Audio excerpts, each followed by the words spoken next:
Hello, everyone. Jess Stainbrook here with the Invisible Disabilities Association, and I've got a great conversation coming up. We like to talk with all of our ambassadors, and I've got Justin Houcek with me today. Hello, Justin. How are you doing? Doing great. How you doing, Jess? Thank you. Awesome. Well, we met a while back through some interesting circumstances. You actually had a sticker and some other branding that was going on there in the state of Illinois to deal with trying to help people living with disabilities, right? And we kind of connected on that and have been working on some bigger things and some smaller things together. Tell me a little bit about just being an ambassador, what that means for you for IDA and the things that a couple of previews on some things you're working on there in Illinois. I do enjoy being an ambassador because of the things they do, what they do, and who they do it for. I like the fact that they're expanding and finding more people in more states, broadening the reach to inform those with invisible disabilities. Even when I was diagnosed with autism 13 years ago, I paid no attention to autism beforehand and the definition, but once I was whatchamacallit diagnosed, I paid a lot more attention. So I'm finding we're in a world of lacking of knowledge and certain ignorances, especially with invisible disabilities, and so that's what the IDA did for me. It also is a great place for resources for me to reach out if I have certain issues in my state. I can oftentimes lean and go through the network through IDA and find certain answers or resolutions that way. So they're a great place to obviously if you're looking to support and advocate, they're a great place to be. And also, like I said, the networking and the ability to reach out is what I really enjoy as well. So things going okay? Yeah, yeah. It's funny. My advocating, I've got a 9 to 5 or an 8 to 4 job, right? Sure. And so Yeah, I yeah. come home, and my advocating is done afterwards. But I do certain, my involvements do have some meetings and stuff during the day. So, and the guy that I work for, he doesn't care that I do that, which is fantastic. But Oh, that's awesome, man. I'm more, what I'm realizing, I've been more behind the scenes kind of stuff. Mhm. I'm on the Illinois Autism Task Force. I'm on the human rights. I'm on the Illinois Guardianship Advocacy Commission now, Human Rights Authority. So when there are cases where something goes wrong, that policy is not being followed in a behavioral health place, we investigate that. We don't enforce it. We investigate and make our suggestions or recommendations.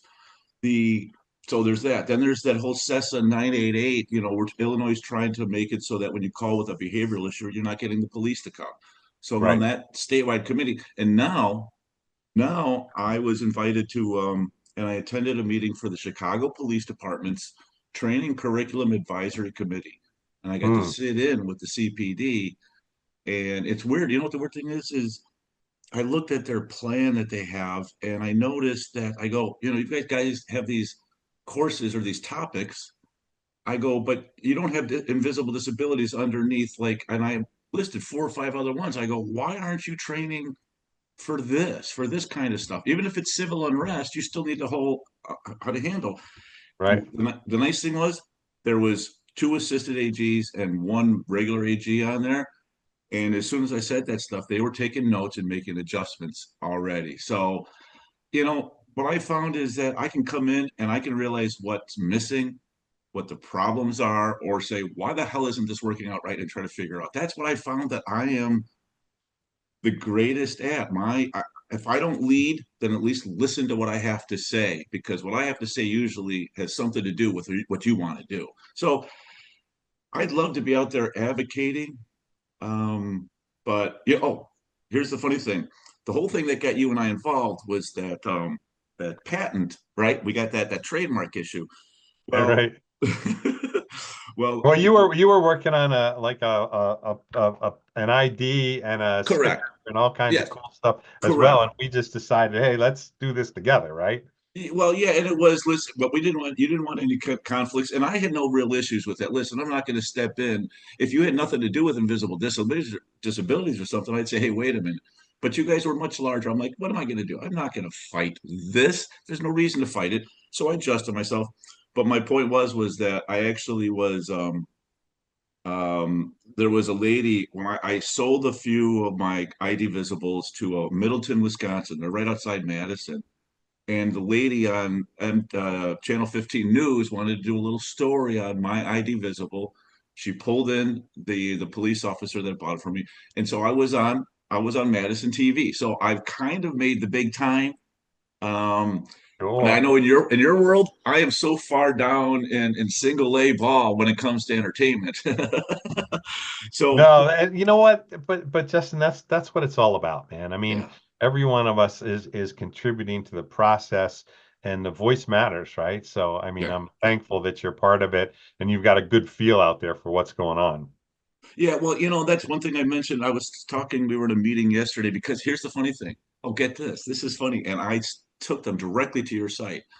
Um, we want to have just I already told you, just a regular disability card is what they want to do here. But in Illinois, you can only have two forms of ID. So you can have like a state ID and this ID, but you can't have a third ID. And it's like, okay, well, what do we want to do now? Do we want to put disability on the card? Do we want to have a separate card that isn't an ID, but that's like yours? I immediately took the link and sent it to them and said, look at what they're doing here. I'm the ambassador for this. Look at what they're doing. You might find what you're looking for right here. I can say, we actually had a conversation with somebody from your state, Chris, who's dealing with some things from a disability standpoint, and we're trying to help her out a little bit as far as maybe taking the legislative efforts we've had in other states, and Colorado included, to the next level with you guys. How do you think things like that help folks like yourself in dealing with what's going on at a general level?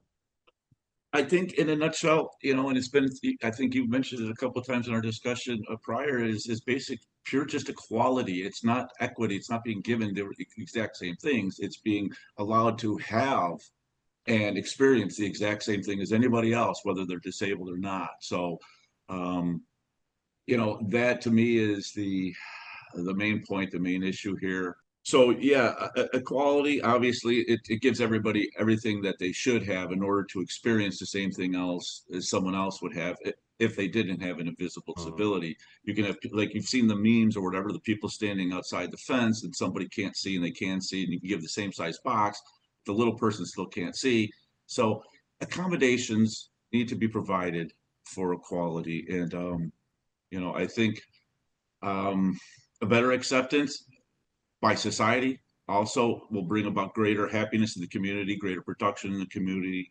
So I think it really, by accepting, understanding, and making sure the person feels like they belong, I think society in general just would be more understanding, and I just think live in better harmony, to tell you the truth, a better understanding of each other. Yeah, that totally makes sense.